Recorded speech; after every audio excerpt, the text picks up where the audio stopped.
Thank you so much for joining us at today's virtual official cybersecurity summit. We have got a great topic to talk about: security orchestration, the retention of talent. And we all know there's a lack of cybersecurity talent out there. We've got three experts joining us, and I will let them introduce themselves. I am Bradford Rand. I'm the founder and CEO of the Cybersecurity Summit and Tech Expo Top Secret, and we are proud to have these experts with us. Why don't we start with Ben Smith. Ben, who are you? Thank you for the opportunity, Bradford. Ben Smith with RSA. I've been with RSA for about 10 years, most recently acting as the field CTO for all of our US-based customers. RSA is in 4 areas of business, not just tokens: visibility, identity, risk, and fraud. We've been around for just about 4 decades, and happy to talk about this conversation today, Bradford. It's a very important topic. Great, great. Ryan? Thanks. Ryan Gritt. I'm a solutions architect with ReliaQuest. Really, my role is I help customers to understand their visibility across the attack surface, integrate disparate technologies, and then build out those detections, those automations, and those responses. So happy to be talking today. Excellent. And Wolfgang, and what a great name, Wolfgang. It's the best. Thanks. So good to be here. So Wolfgang Goerlich, I am the advisory CISO with Duo Security, now part of Cisco. Duo Security, best known for strong authentication, zero trust, passwordless. And I've been in security for a long time. My career actually started, coincidentally enough, the same month the movie Hackers came out. So ever since people tried to skateboard across data centers and take things down with malware, I've been on the opposite side trying to keep people out and keep things up. Okay, well, thank you guys for joining us. We have hundreds of you out there that are watching us right now, and we are going to get right to some great talking points. Let's start with Ben, with RSA. What best practices and recommendations can you share to attract and retain your top cybersecurity talent? And how do you source that talent? Yeah, that's probably the most important non-technical question to ask when we're talking about orchestration and automation. One of the lessons, Bradford, I learned early on as a people manager was that probably the most important part of my job was the sourcing step, finding good candidates, good cultural fit, obviously meeting the job requirements, because that early lesson was if I got that one step wrong, it made everything else that much more difficult after I failed to hire that A player. Maybe I hired a B player or a C player without realizing it. So that sourcing question is tough, especially once we start to talk about the analysts who are sitting in these seats, who are using these tools or not using these tools in some cases. It's a hard job. My very first job out of college was working a couple of years as a help desk representative, which is really kind of the closest analogy. Working cases, sometimes unhappy people, unhappy departments on the other end of the phone. So understanding where that talent lies is important. And quite frankly, thinking outside of the box is one of the things we've had success with at RSA in our own critical incident response center. I will briefly tell you the story about my favorite analyst. He's a level 3 analyst at this point, but when he was hired, he's about my age. So you can probably look at me and make a pretty good guess that I've probably been out of school for a little while, as has my friend, who had only been in IT for about 3 years at that point in his career. He was a late arrival, if you will, to IT and to IT security. What made him different and what makes him different as a level 1, then to now level 3 analyst is he was a truck mechanic in his prior life. And the hiring manager was smart enough to realize that even though this individual didn't have a classically defined background in security, took the interview and came to learn that this individual is very passionate about solving mysteries. He does not like to put a mystery down once he's picked it up. He told the story about a customer coming into his garage and understanding that there was a light that was out on the dashboard, and his troubleshooting mind started thinking about the 12 or 13 or 15 different ways that would result in this light being out. So that's not necessarily something you put in a job advertisement. It's usually something you're going to come across in the context of a human-to-human interaction. But RSA made a bet. It was a very good bet on that individual. And that's an example of maybe a non-traditional way to look at these types of staffing challenges. You don't necessarily have to find somebody who's got the experience or the certification. Believe me, that helps, but I think we will all agree on this panel that those tend to be highly sought after candidates. Don't be afraid to color outside of the box, would be the end of my very long answer, Bradford. Okay, I like it. Wolfgang? Yeah, don't be afraid to color outside the box is a great way to put it. I'd also say that, fundamentally, the ability to retain and develop talent is a skill in of itself. And we've spent so much time developing the skills around technology and the skills around process and everything else. I do think it's worth us as leaders in this industry to invest in our own development and invest in the development of frontline managers in that very key skill. How do we bring people in? How do we equip them to be successful? How do we lead them? Our discipline has the twin roots of coming out of military and coming out of technology, and neither of those really position us well to sit down with someone who may have been a truck mechanic or come from a different route and go, hey, what do you think we should do? What do you want to do? It's very much a command and control structure. And I think the recent changes in technology, the recent changes in how we all work, has really shown a spotlight on the need for us to evolve and advance the way that we bring in talent, a diverse group of talent, a diverse and experienced group of talent that can go ahead and solve some of these issues we're facing. Great, great. And Bradford, if I may, let me just give you 30 more seconds. You asked about retention, which is probably equally important. One of the things we've had success with at RSA, again, inside our own house, is we do job rotations. So those level 1 analysts are not level 1 analysts 100% of the time. We might, after they've proven their worth, they've been here for 3 months or 6 months, we pick them up and we pair them with a level 2 analyst, maybe for a day a week, or maybe a week a quarter. From a retention perspective, we found that to be very effective so that people understand what the path forward looks like in their career. Also probably keeps the job interesting too.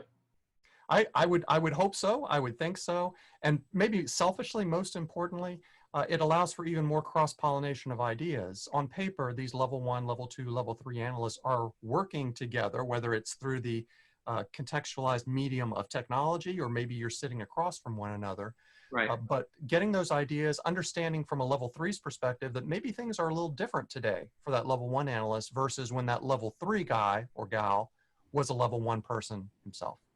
And if I can actually make a recommendation, because I've been doing this for a long time and I've produced over 1,000 job fairs for the intelligence and the defense industry, retiring FBI agents that are from that cyber crime division, they're awesome. They're disciplined, they're intelligent. I know quite a few who have been past speakers, keynote speakers at our cyber summit that are now at commercial or private cybersecurity companies. And of course, transitioning military. They've got the discipline, they've got intelligence, and in terms of staying calm, in terms of a crisis, if you could stay calm while bullets are flying, I'm sure you can handle a cybersecurity issue.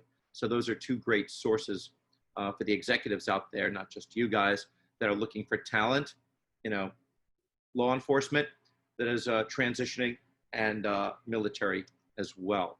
All right, let's go on to our next talking point. Will organizations be nervous about giving SOAR tools the autonomy of detecting security events and responding without human intervention? Ryan, you want to give a shot on that one?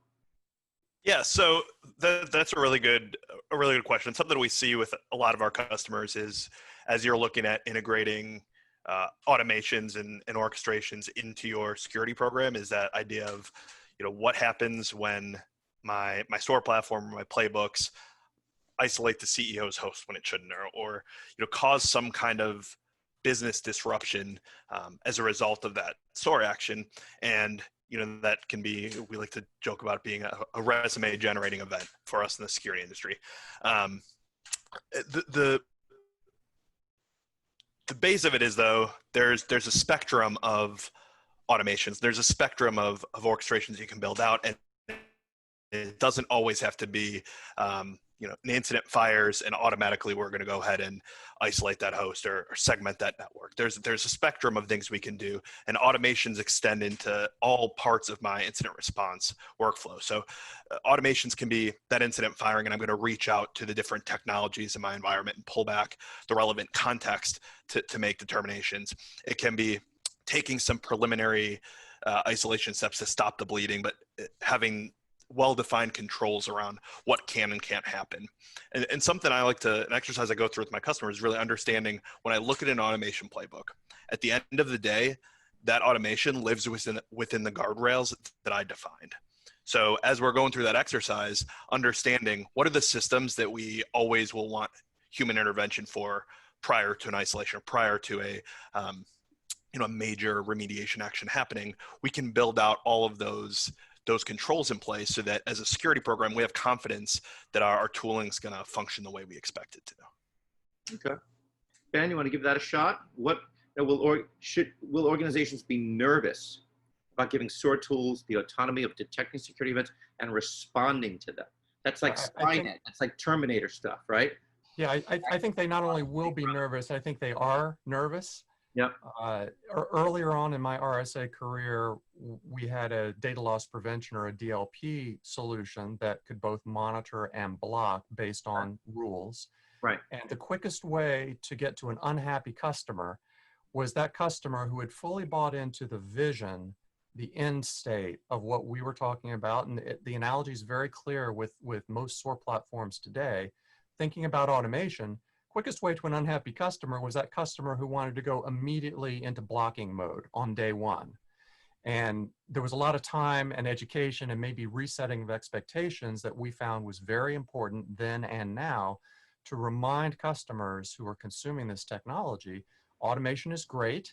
Actually changing your infrastructure automatically may actually be something we recommend, but let's do a crawl, walk, run before we go directly into that run capability. The other big area from a practitioner's perspective where we've seen challenges is just thinking about the workflows. This is one of the huge advantages that a mature security orchestration automation solution brings, having those established discrete steps so that level 1 or level 2 or level 3 analyst doesn't have to remember what's the fourth thing that I need to do for this type of potential incident or case. A lot of organizations haven't figured out what those steps are. So that's an area to work with a vendor or a consultant or the experts that maybe you've already hired and you have on your staff to bring that in. Sometimes vendors will have that baked in to their solution, but this is another area which is ripe for confusion with folks who are not vendors, in that some solutions don't necessarily come to the table with absolutely every workflow built out and baked into the product. I would humbly submit the reason that is because everybody's environment is different. You're going to have different priorities for reacting to different types of incidents. So automation kind of cuts both ways, right? In the first story around making changes to your infrastructure, the second part around those processes, these are good areas to keep in mind if you're considering a SOAR platform or a product. Okay. Let's go to the next one. One impediment to the adoption of SOAR products is that it requires, just going back to HR, requires a talented team to integrate it with whatever technology that organization has already installed.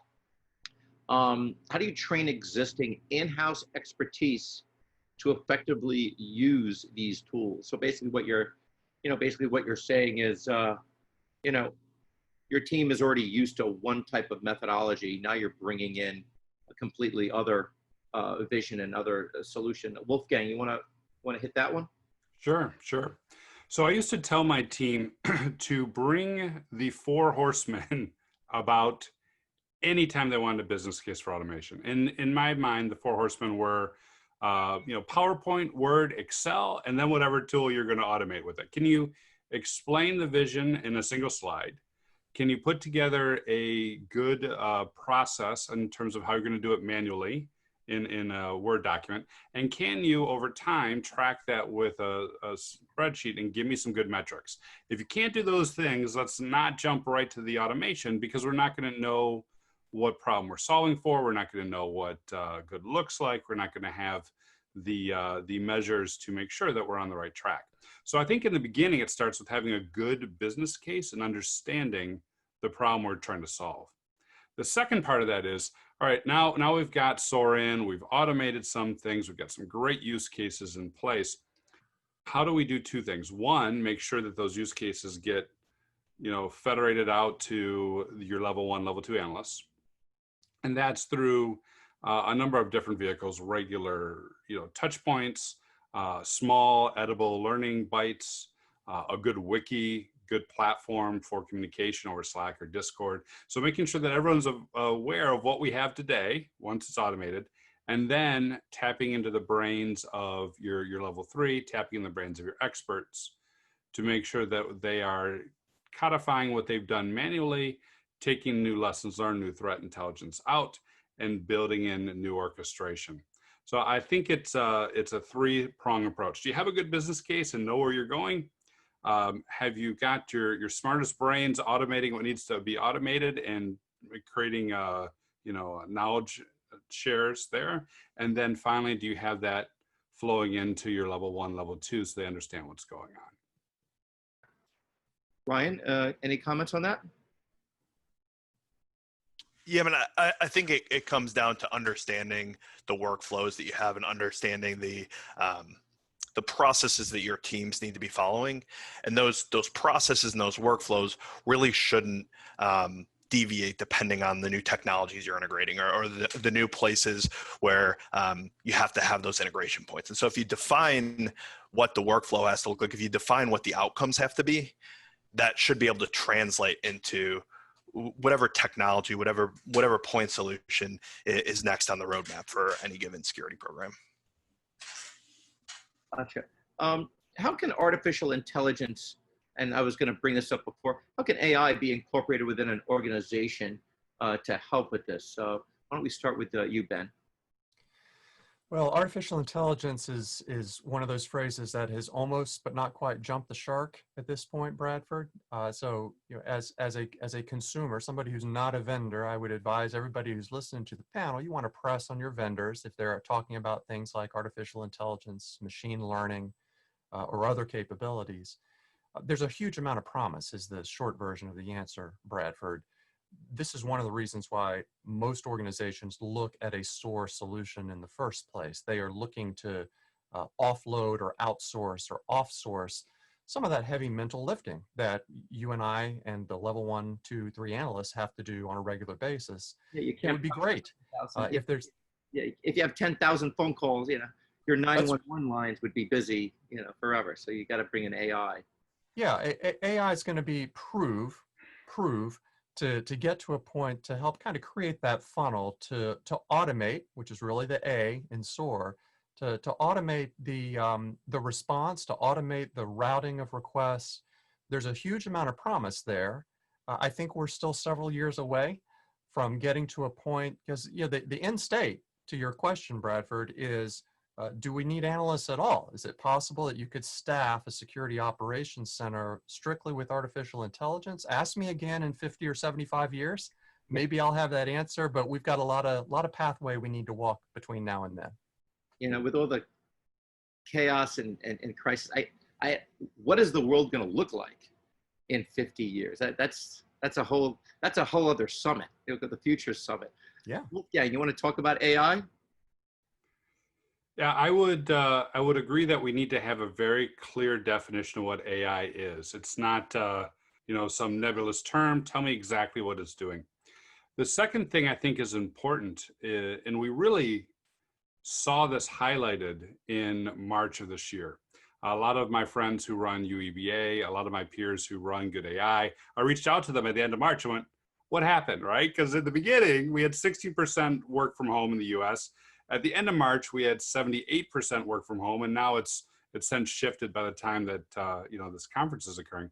But what happened to all your metrics? And to a person, they said, our AI basically went insane. It couldn't adapt fast enough. The change was too quick. We had way too many false positives. We had to scale it back. We had to turn it off. And I think that's a cautionary tale. We know these models take a rich data set to train. We know these models take a long time to tune. And what that means is when businesses are going to be shifting on a dime or being very nimble, those types of technologies can't necessarily catch up. So we have to be very careful and cautious about how we define the technology and how we apply it and what our backup plan is when things change. Sure. Ryan? So I think I'll echo a couple of things both Ben and Wolfgang said. And, we talked a little bit about what's the future state is very promising in terms of what AI is. And then bring it back to today and practically how can we use AI and ML today across security operations, across automations.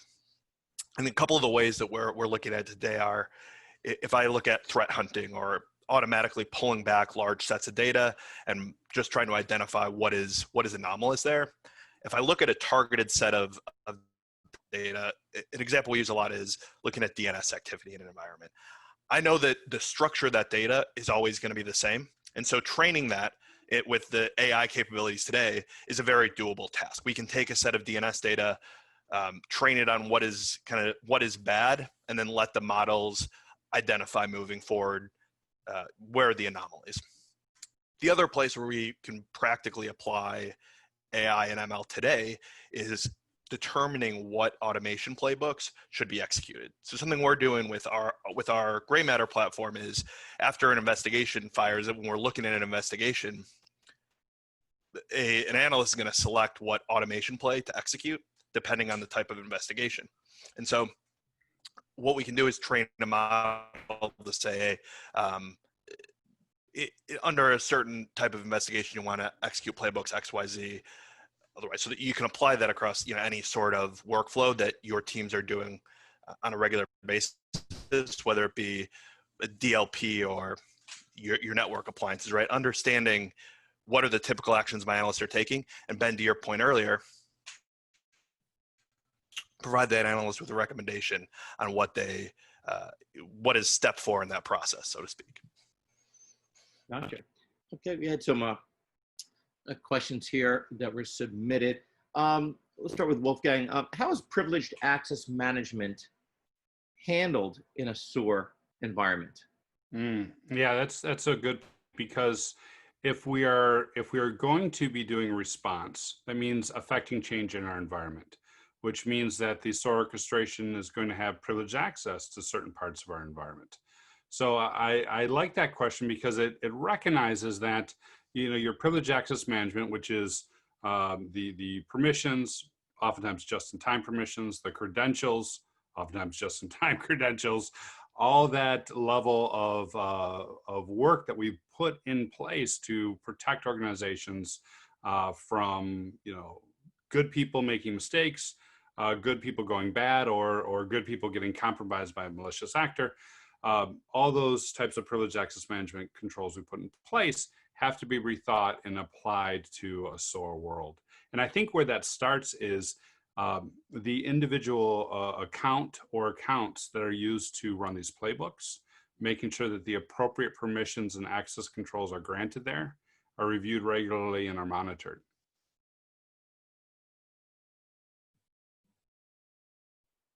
Bradford, you're on mute, my friend. Yep, I just sticky buttons here. Okay, and Ryan, how would you integrate automations with your incident response program? Yeah, that's a good question. So one of the things I think when SOAR and automations kind of first were being introduced to the market, I would constantly see it's all about the remediations. An investigation occurs and I want to take that action. If I'm looking at how do I integrate automations with my full incident response lifecycle, I'm going to integrate automations right from the start of integrating disparate data sources and adding that context where maybe it's not in my SIM or maybe it's not in my EDR solution. I need other sources of data, and so I can build automations to retrieve that. I'm also going to build automations around my hunting, right? Automatically reaching out to the different data sources, performing some of the ML, the AI pieces there, and just building automations to save the low brain, high volume activities that my analysts traditionally take. And that's all, in addition to being able to take actions for remediations. And it all ties back to what we were talking about earlier around staff retention and how do I keep my teams engaged in the high brain, real true analysts, engineering, true security operations work, and not focus on, clicking buttons and building spreadsheets. Gotcha. Ben, RSA has been around almost as long as I've been around, right? What am I? I'm 29, 30. I don't even know what age I am these days. These virtual events are certainly, with the Wi-Fi and the nervousness of that, it certainly aged me. I actually am 29, but look at me. I've aged so much. I like the live events better. Being that RSA has been around for 40 years or so, what is RSA up to these days? In that, do you have any offerings in this space that people could go to you guys and yeah, absolutely. And let me start by stating for the record, Bradford, you're not a day older than 25 from where I'm sitting right now, so you're in great shape. You get a bonus. But yeah, RSA has been around for 40 years. The algorithm that powers the internet today is actually a little older than that. A lot of folks think that we are primarily a crypto company, or you might think about our hardware tokens. But I mentioned at the top, visibility, identity, risk, and fraud are our four main areas. Absolutely. In this area around security orchestration, that's part of our NetWitness brand. We've got a platform today that kind of wears two hats. There's a security orchestration and automation hat, much like your other two vendors that are here. So if you're in the audience, come see all of us at our virtual booths after we're done. We'd love to fill you in around each of our solutions. One of the things that distinguishes the RSA offering here is we also have a threat intelligence portal that is built into that same platform. That's more of an advanced topic, especially if you're an organization that is just now starting to think about integrating external threat feeds. But we do have an offering there, and as you guessed, that folds cleanly into the rest of our NetWitness portfolio, which is all around collecting network traffic, logs, NetFlow, and endpoint data. Great. And Wolfgang, with regards to Duo/Cisco, or Disco, as sometimes people call it, what about multi-factor authentication for SOAR service accounts? Yeah. So back a little bit to privileged access management again, right? We've said if you are this tall and you are this strong, you must log in with a certain account and use multi-factor and everything. I've had a number of conversations around this topic, and part of it depends upon the SOAR platform itself. A lot of the SOAR platforms now will support multi-factor, and if they don't, you should be, like was mentioned earlier, you should be working with your vendors to demand it. On the other side of it, right, if it's supported, we're good. On the other side of it, with smart policies, conditional access policies that may say we're going to allow this account to connect to this system for a period of time. And, if that account tries to connect to another system or there's some indication of fraud, then we will require the MFA. So I think the trust components, zero trust and conditional and contextual access have allowed us to also make some very wise decisions about when and where to enforce multi-factor on SOAR workloads. Okay, great. And Ryan, just to finish up as we go there, and of course, Wolfgang, you'll be at your virtual booth right after this, right? Absolutely. Okay, and Ben as well, and Ryan? Yes, sir. Terrific. Yep.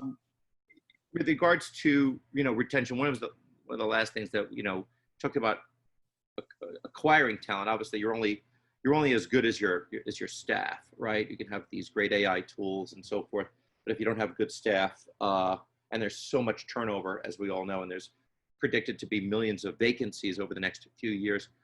Let's just quickly finish off this discussion about what the biggest problem is, which of course is talent. What would be, and we'll start with Ryan to finish this up, how do you keep your best people? Everyone in the audience, would love to hear all of your opinions, but how do you keep your best? You give them stock options, some type of golden handcuffs. What's the best? I think that's really a question, because it's a challenge that every organization with security talent faces.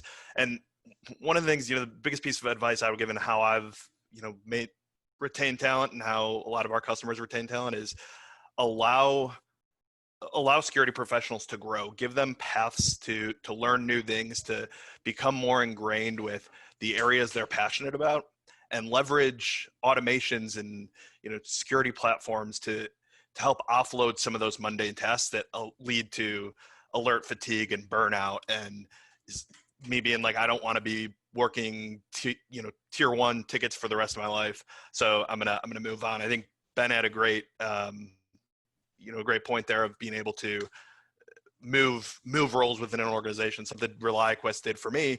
I started actually in our security operations center building content, and then I moved over to our implementations team, and now I'm with our solutions architecture team. So that ability to change your roles and to continue to grow in the security space is going to be what allows us to retain security talent. Great. Wolfgang, how do you keep your best people? I like the idea of getting the mundane work out of their way.